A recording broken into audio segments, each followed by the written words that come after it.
kira-kira dari beliau sini gimana nih pandangan melihat situasi seperti ini dan apa yang harus kita lakukan ke depan sebagai gerakan buruh dan gerakan tani? Silakan Bu. Ya, ini sekalian closing ya, karena secara waktu juga udah harus diakhiri.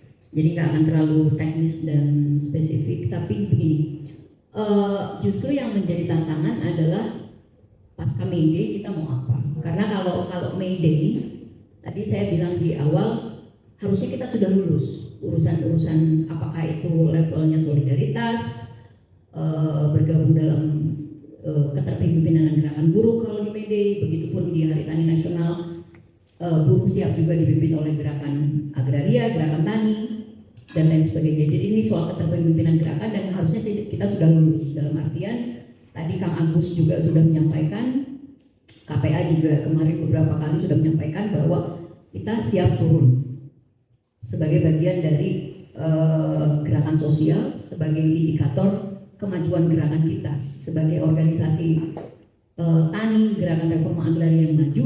Ya kita harus sudah selesai dalam urusan menunjukkan soliditas gerakan itu sendiri. Nah pasca May Day itu yang menurut saya menjadi tantangan karena seringkali kita mengharu birunya di hari H-nya, tetapi setelah itu kita kembali sibuk di agenda masing-masing, sepi, sesuai tadi Pak Jubur bilang sepi. Nah tadi Kang Agus menyampaikan pertanyaan yang sebenarnya relevan dengan apa yang kita diskusikan tempo lalu. Kenapa kemarin kita bersepakat bahwa May Day ini bukan hanya soal karena momentum perubahan atau pergantian kekuasaan yang kita tahu hasilnya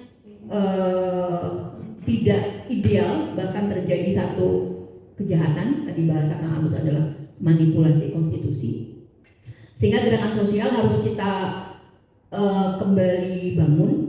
Kalau saya senang pakai analoginya membangun batu bata. Batu bata itu kan bertahap ya, dari bawah sampai ke atas, dan kalau asal-asalan juga nggak akan sempurna kita membangun satu rumah, satu fondasi yang kuat gitu. Nah tadi, dan itu sebenarnya nyambung tadi dengan pertanyaan Kang Agus, bisa nggak kita membangun konsolidasi dan mendeklarasikan itu? Dan tadi kan ajakannya memang kita tuh harus bertahap. Kadang kita itu kan terlalu luas ya, terlalu luas membangun konsolidasi sehingga diskusinya muter-muter di situ, temanya berulang-ulang. Kayak kemarin kita konsolidasi di LBH kan pertanyaan kenapa nggak ada sedikit pun yang membahas soal neoliberalisme, nggak ada yang membahas soal sosialisme. Padahal itu topik-topik yang sudah sering kali kita bicarakan, apalagi kalau mungkin tadi perjalanan Kang Agus sama Pak Jubur udah 30 tahun lebih, kayaknya udah bosan juga membahas itu. Nah sekarang formulanya mau semacam apa gitu. Udahlah, kalau dari sisi sikap dan ideologi kan kita sudah dalam satu kesatuan dan satu pertumbuhan sejarah gerakan ya. Kita punya kesamaan nasib, menentang ketidakadilan dan penistaan serta penindasan. Lalu langkah konsolidasinya semacam apa? Jadi kalau tadi merespon pertanyaan Kang Agus, ya kita harus siap untuk berkonsolidasi. Dan saya sepakat bahwa memang kita harus memulainya dengan membangun batu bata yang secara selektif. Selektif dulu deh. Lalu kita pilah-pilah, lalu pelan-pelan dia menjadi meninggi, membangun fondasi yang solid dan kuat. Karena kalau belum apa-apa sudah luas, biasanya berakhir di diskusi dan bubar jalan. Nah kalau kita mau membangun kedaulatan rakyat dalam situasi yang penuh tantangan, termasuk tidak hanya tantangan hasil pemilu dan oligarki yang semakin menguat, tetapi juga tantangan di gerakan sosial yang semakin terfragmentasi. Jadi kalau kita mau pelan-pelan kita bangun fondasinya, kita jahit dari awal, mari kita selektif.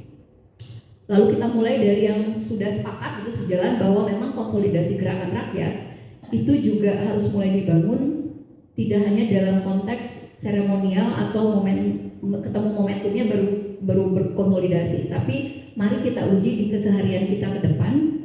Tadi saya membukanya dengan soal bagaimana uji kerjasama kita selain urusan advokasi atau menyikapi situasi politik ya, tapi bagaimana uji kerjasama kita membangun konsolidasi gerakan rakyat atau membangun kedaulatan rakyat itu lewat beberapa kerja advokasi bersama, pendidikan, saling berbagi pengalaman. Tadi banyak cerita kalau dari gimana dulu pengalaman membangun memperjuangkan hak atas tanah Bung Jumhur dari sejak kasus Cimacan, Badega, itu pengalaman yang sangat kaya sekali. Begitu pun Kang Agus, sejarah Kasbi, sejarah KPA. Menurut saya, mari kita bangun dari situ. Kemudian jangan dulu ketemu, karena kalau langsung ditarik ekstrim, mau kiri mau kanan, itu biasanya bubar jalan tuh. Nah sehingga tantangan saya adalah, ayo kita kuatkan lagi niat kita untuk membangun kedaulatan rakyat. Tapi memang perlu selektif. Kemudian pelan-pelan kita perluas. Siapa yang sejalan dengan visi kita untuk jangka panjang, mari kita bangun pelan-pelan. Karena kalau di daerah aja kita banyak yang belum ketemu juga. Misalnya KPA Kasbi, kita juga banyak yang ketemu tuh di daerah. Mungkin di nasional kita udah relatif terhubung, tapi di daerah belum banyak juga yang terhubung. Beberapa sudah terhubung. Nah itu kan tantangan kita ya. Bagaimana memperkuat kaki-kaki kita di wilayah, sehingga tadi yang dimaksud dengan cita-cita kedaulatan rakyat, membangun kekuasaan yang semakin liberal dan kapitalistik itu memang bisa konkret nyata kita lakukan. Jadi menurut saya kita harus keluar dari jargon-jargon lagi. Udah nggak bisa lagi kita ngomong soal anti kapitalisme, neoliberalisme, ekonomi kerakyatan, tapi kita nggak bertemu di tataran praktek menurut saya.